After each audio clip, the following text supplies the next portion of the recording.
the increase in quality of life that AI can deliver is extraordinary. We're all scared that a bad guy could grab it. Artificial intelligence, or at least talk of artificial intelligence, is everywhere. There is talk that over the next decade, 300 million jobs will be impacted by AI. However, global GDP might actually be up 7% over the next decade because of artificial intelligence, which sounds like a small number, but considering that a lot of countries contribute to GDP without being very technologically advanced, could mean that GDP growth in modern societies might even be a lot larger. Maybe we could see GDP growth in America 10, 20, 30% higher because of artificial intelligence. But the question is, what about workers? After all, some reports suggest that 50% of workers will see 50% of their work replaced by AI. In other words, 50% of all workers might only need to work 20 hours a week instead of 40 hours a week. And then the question is, will businesses just hire one person and make them work 40 and fire the other person? Or do we work less? What does the future hold? Even those who won't be replaced by AI, reports are that over 60% of workers will see at least 10% of their work replaced by AI, giving them that much more time to focus on creativity and productivity. In fact, a report was just out on work from home and how work from home could potentially reduce workplace innovation and patent filings, since a good amount of innovation comes from the chance conversations we have with those around us. So then the question is, well, if people potentially are more productive, would they have more time to spend otherwise thinking up new innovative solutions? Or would we just work from home?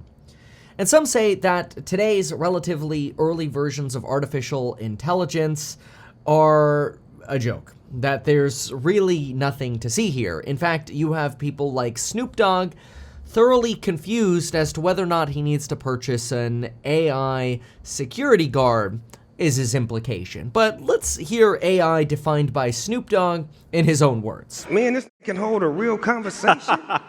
Like, for real, like, it's blowing my mind because I watched movies on this as a kid years ago when I used to see this shit, and I'm like, what is going on? Then I heard the old dude that created AI talking about, this is not safe because the AI's got their own minds, and these motherfuckers gonna start doing their own shit. I'm like, is we in a fucking movie right now or what? The f, man? So do I need to invest in the AI so I can have one with me? Or, like, do y'all know? What the f? So what is the latest in AI, and what does it really mean for us as individuals, the businesses we work for, or the businesses we run? What's going on with Google and C3 AI, and what should someone consider before investing in either of those stocks? And what does this mean for a practical set of advice for you yourself as somebody watching a YouTube video to try to get ahead? Well, we're going to talk about all of that. First, we'll start with a little bit of news, though, because I'll tell you, this is an interesting one, although somewhat creepy. Here is an example of a company called MindViz, which is a Singapore-based company that tries to generate images based on your brain waves. It claims that things that are probably a distant memory for you can essentially be generated on screen by prompting you with some ideas or potentially images prompting your memory, and then computers will be able to see what your brain sees, which is bizarre and leading to a lot of people wondering, where is all this data coming from? Because this is scary, and a lot of people say it's what you've opted into in the last 20 years every time you said okay to a privacy policy. Wow, so as long as I have seen it and you know the patterns of my brain, then the AI will read that out of my brain. Yeah. Yes, exactly. Some say there are life and death situations, and what if it falls into the wrong hands? Life and death decisions are being made by automated decision-making systems, and they're determining people's access to government support for housing, food, medical care. Let's say the bad guys get ahead of the good guys. Then something like cyber attacks, could be driven by an AI. And while all of these debates circulate, especially what the European Union is going to do with the EU AI Act, there are some practical things happening, and some of these practical things are, well, things that we really got to consider if we're investors, because quite frankly, you've heard me say it before, I'll say it again, we know Google takes about 69% of all of their revenue from Google search and placement onto websites. But if the advertising network, ads on websites, is not as relevant anymore because you don't have to go to websites to get answers or use search as much, the question is, well, who's going to pay for search inside Bard or the artificial intelligence? And then is that the best result?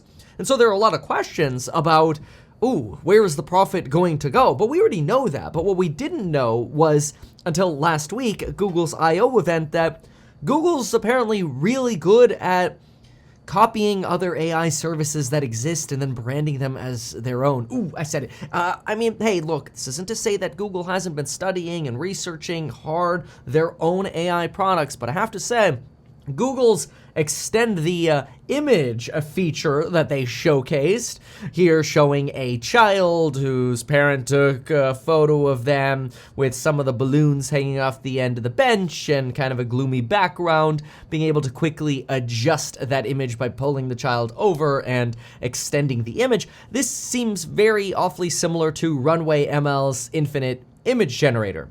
So does the Compose AI replacement that will let you just automatically reply to an email by just drafting Compose it for me. There's also the integration of what appears to be a replacement to or copy of Midjourney's image generation, as well as slide deck generation and other features that have been pretty amazing third-party market tools so far that Google is now bringing in-house, which is fantastic to some extent because it should make those features more reliable and accessible for all of us, which is great.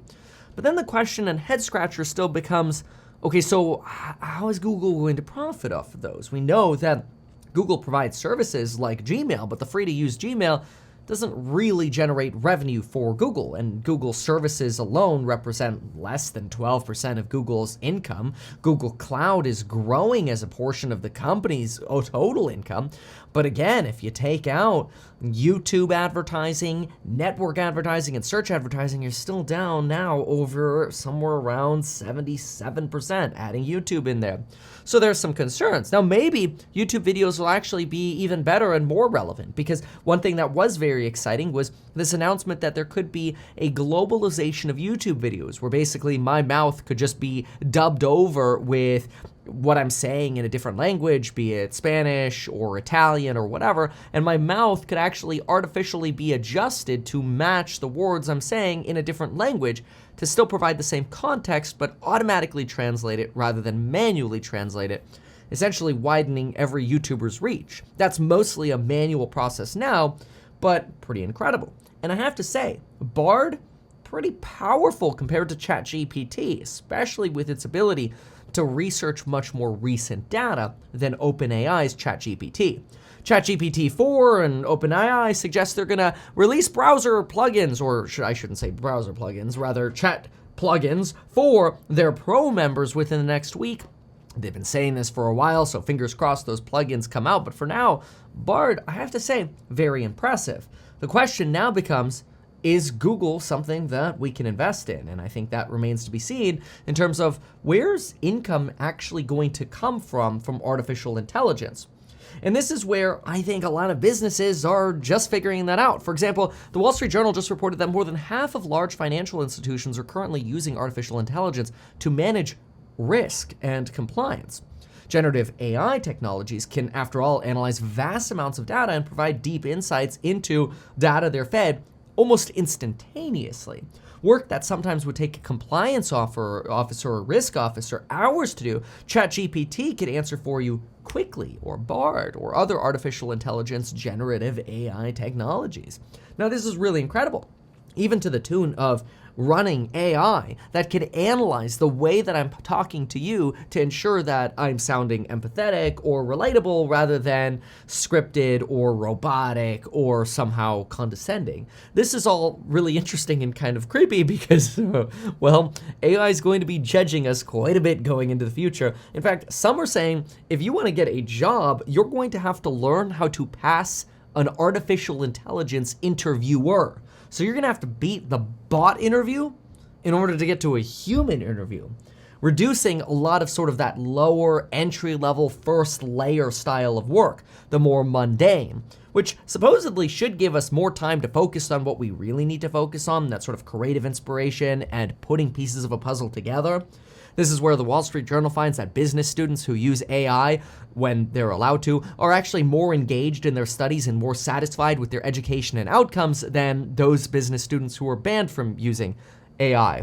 So to me, it seems like AI is going to be this really, really amazing co-pilot for individuals. And this is actually what I am releasing on June 1st in my program on how to make more money and get SH9T done faster, which is all about making more money, increasing your income, but also utilizing AI with it. It's all about how do we actually apply these AI concepts to make more money. That's really important.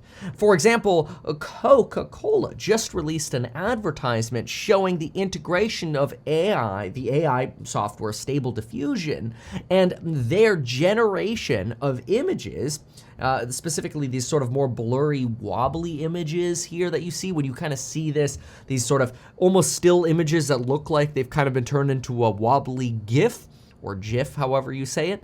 These are created by Stable Diffusion, which is AI, which is neat, but much of this footage was still generated through traditional filming and 3D animation, which is basically how things used to be. So yeah, maybe a percentage here is allocated to AI, but it's certainly not the whole thing, as much as it might be fun to say, look at Coca-Cola's AI ad, much like Drake's AI-generated music, which wasn't at all fully generated by AI.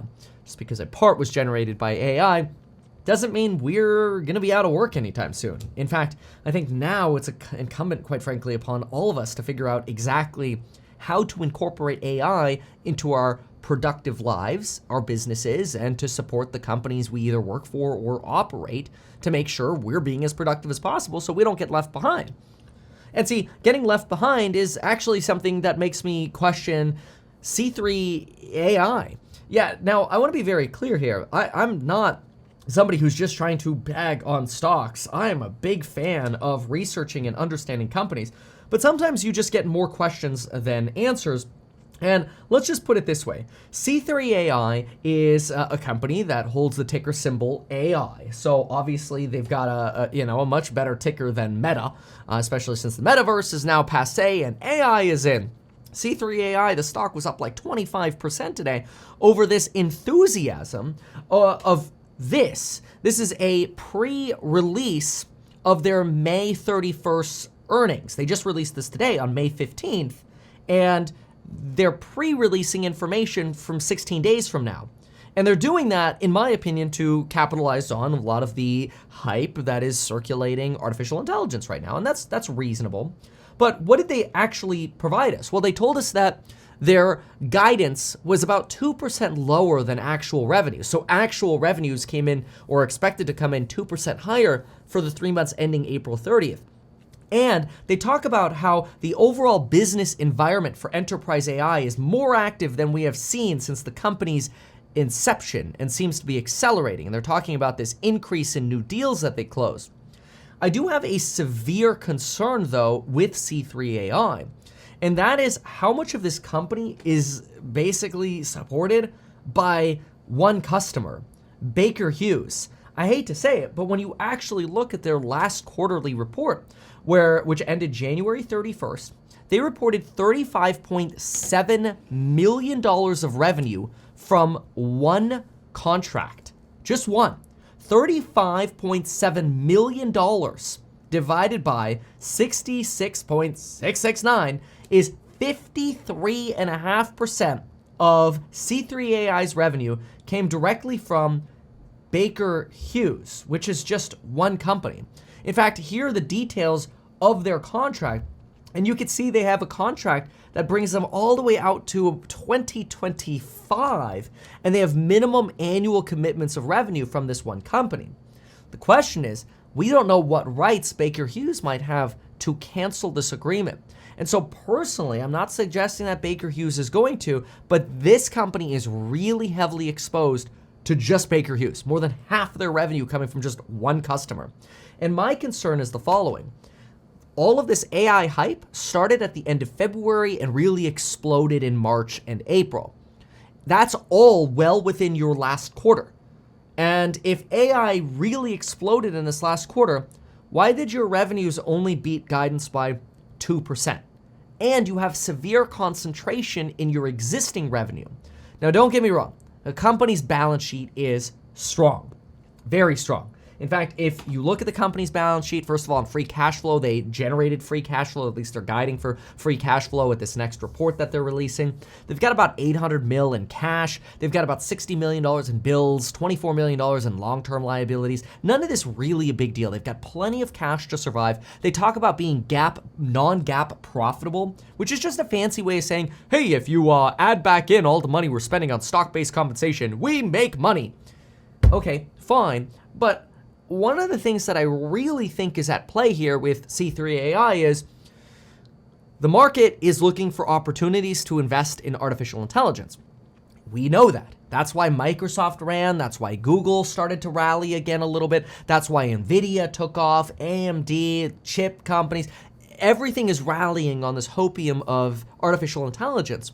The concern that I have is we're not sure how many of these applications are going to be replaced by super low cost artificial intelligence. And that makes this a very difficult place to invest in. And I'm not suggesting don't invest in AI. Don't get me wrong. I have a lot of exposure to AI stocks and I'll tell you which ones. But let's be clear. We don't know yet which software services or SaaS companies are really going to benefit from enterprise AI or AI in general. Again, consider that when ChatGPT comes out, which it did, and you could use it for $20 a month, why the HE double hockey stick would a company spend tens of millions of dollars for quote unquote enterprise AI with C3 AI, let's say, when, for example, if you go into their C3 AI applications, a lot of these applications are now provided substantially less expensively by other companies. Whether it's a no-code AI or it's CRMs like Salesforce has with this now GPT included Einstein bot, where you actually at a low cost can create your own artificial intelligence bot using GPT.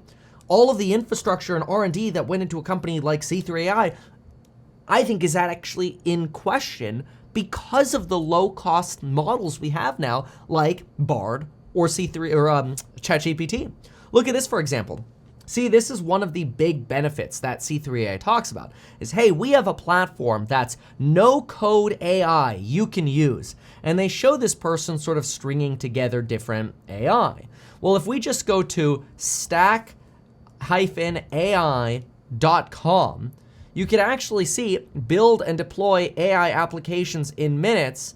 And when you hop on over to their descriptive video here where they show what their product essentially looks like, what you'll find is once you get past the prompting, they basically have the same setup here as C3 AI. Now, I'm not a computer guy or computer expert. I'm just saying if your moat is creating no-code AI and there are now dozens of other no-code AI websites, then your moat could potentially be at risk. So that does also concern me, again, with C3 AI. Quite frankly, any software company I'm pretty concerned with when it comes to artificial intelligence because we just don't know who's really going to generate the revenue in the face of Google essentially giving you Bard for free, all of the other extensions that were separate third-party extensions we talked about earlier, whether they're image generations or PDF generations like slideshow presentations or email composure, all those things just get integrated for free.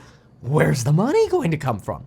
It's quite concerning for me. So then I get concerned when a company like Berkeley comes out and suggests, hey, we just trained Koala. Koala is a dialogue model for academic research.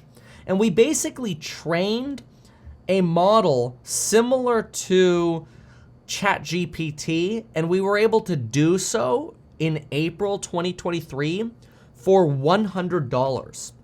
And when we then surveyed people if they liked Koala better or they liked ChatGPT better, 50% of people didn't notice a difference, and they say the other 50% preferred Koala. Now, maybe they're biased. But then again, when we say here, on public cloud computing platforms, such training typically costs less than $100 with preemptible instances. That's scary because it really puts a lot of software at risk. It's no surprise that Google reported Google didn't report, there was a leaked document that Google believes internally they might have no moat. Now, the authenticity of that is still in question, but a lot of media are now picking up on that piece. We first talked about it a few weeks ago. That's why you want to subscribe to pay attention to the latest news here. But one of the things that we could say with certainty is even if it only costs $100 to train the AI model, you know what keeps coming up? The chip makers. Nvidia, the AMDs, then you got the chip fabricators, the Intel, the TSMC, then you got the equipment manufacturers for the chips, the ASMLs. These are potentially places we want to pay attention to because we know with certainty, whatever software ends up getting used, it's all coming back to somebody's cloud, whether it's Google, Microsoft, or Amazon's cloud or whatever, and then it's ultimately coming down to those chips. And so I'd personally rather invest in a basket of chips than all these software companies. So we just don't know how many of these are actually going to make it and how many of them are going to get replaced, especially since software multiples are some of the most expensive. You look at a company like C3 AI, you're selling for a multiple of 9.5 to 10 times revenues, but those revenues, I think, are highly in question now following what happened with, the release of Bard and ChatGPT and, quite frankly, so many different artificial intelligence programs that potentially make spending tens of millions of dollars on, custom enterprise AI a ripoff. Now, the Washington Post just reported that Facebook has an AI sandbox now. They're calling some versions of this the Meta Lattice. Analysts are calling this a modest release. Others say this was just shipped because they had to ship some kind of AI ad tool to help generate different titles and metadata for ads or whatever. That's expected at this point. We also have some pretty cool Hopium, like for example, Berkeley sites that they can take your genetic information, biological information, your characteristics, your allergies, and they would be able to predict how you would be likely to respond in specific therapies or treatments, whether those are cancer treatments or other treatments. They can actually, with a 90% accuracy, predict how well you will do through taking a certain drug or therapeutic or chemo or otherwise. That's pretty remarkable since if you're sick and you need treatment, the last thing you want to do is be the experiment yourself. If we could use AI to tell us where we personally are most likely to succeed, game changer. Now, do we have a list of companies that are going to do that in the health field? Well, you can pretty much bet they all will. Do we know which one's going to make the biggest dollars? Of course not. But what do we know it's always going to come down to? Those darn chips. So, beyond my feelings that are somewhat negative on software, and this isn't short-term negative, okay? It's entirely possible C3 AI could 5x from here. And I'm not saying they're not going to do well. Just saying that I think companies like Google and software companies like C3 AI potentially have a bleed ahead of them that could take years. And it's possible that if the S&P 500 returns 5, 6, 7% over the next 5 years on average, maybe these companies will outperform, but I think there's a chance they might underperform because I think there's a limited moat now with how open source artificial intelligence is. And that is going to substantially lead to a race to the bottom in cost. So, practically, what can we do? I mean, is AI just going to bog all your employees and make you basically fire everyone? Well, no. See, I actually agree with the Wall Street Journal when they suggest the best thing that AI can do is help all of your staff, you as an employee or an entrepreneur or whatever, become the most productive version of yourself. So that way you can actually, rather than being somebody who works on entry-level stuff all the time, you can advance to working on mid to upper tier stuff where humans are still going to be extremely useful and critical for a very long period of time in the future. I believe people who master that will be the people who make the greatest income, either themselves or for an employer, or get the best promotion or keep their job rather than getting laid off compared to anyone else. And there are always going to be crazy rules and laws. I mean, look at what's going on. The European Union's got some weird EU AI Risk Act rules, potentially creating limitations or fines for unregistered high-risk artificial intelligence, fines of up to $20 million. You've got this argument that the EU AI High Risk Act potentially could limit FSD, full self-driving for vehicles, unless those vehicle models use high quality data, which is actually really interesting because if you think about it, a lot of FSD companies who are trying to come up with full self-driving are training their data sets on data based on models. So in other words, they're training AI based on AI models. But what if the EU comes out and says, we want you to train AI based on real world models? That would be good for Tesla, given that they've got millions of vehicles out there using, well, basically collecting real world data into Tesla's artificial intelligence learning models. That's very important. Could be a little bit of a Tesla bonus here. But I mean, consider the world. 54% of Italians aged 16 to 74 lack basic digital skills. That's scary. The EU average for digital skills or people who lack digital skills is like over 40%. And now they're investing millions of dollars to try to catch people up. It's just a lot of people behind in the world. And this is why. The most important practical piece of advice that I could give you is to make sure you understand how to actually apply artificial intelligence. Understanding that there are databases with 1,500 different AI tools you can use, looking at some tweets or videos on, oh, look at that tool, oh, that's cool, oh, look what Coke did, oh, look what Snoop Dogg said. That's useful for making sure you stay focused on artificial intelligence, but you should be asking yourself, how am I applying AI in my life every single day to be the most productive person that I possibly can be? And if you do that, then potentially you could end up making a whole lot more money. And this is why, exactly why, on June 1st, we are releasing a complete segment in this course, How to Make More Money and Get SH9T Done Faster, link down below, and it's solely applications. Here is how to apply AI in your life to be more productive and more successful, period. That is the most important thing. How can you actually apply it? And the cool thing is, we know all of this information is going to evolve in time. And so we're going to keep it updated because we're going to basically flip-flop. Every time there's something new that's better, we're going to flip to the next best application or way we apply a certain solution. That's all what we're going to do in that program. So check that out, link down below. But otherwise, ask yourself, how are you applying AI in your life? Leave a comment down below with how you are applying AI in your life or how you're not. Maybe you're like, dude, Kevin, this AI thing is a fad. It's worse than the metaverse, and it's not going to go anywhere. Tell me that down below. Or you're like, hey, Kevin, yeah, I found AI has actually been pretty useful. I use it for XYZ. I'm a therapist, and I inject my clients, transcriptions in there when we talk over, a doctor meeting or whatever, and it gives me potential diagnoses. Who knows? There are endless applications that AI can help us with, and I really want to hear from you, so let me know what you think via the link down below, and folks, we'll see you in the next one. Thanks so much for watching. Please subscribe, share the video if you found it useful, and see you soon. Goodbye. Now, I want you to know this. When it comes to AI, time is what's going to make you money, and if you can prove that value to an employer, you'll always be able to be employed. So this is another way of making sure that you don't get replaced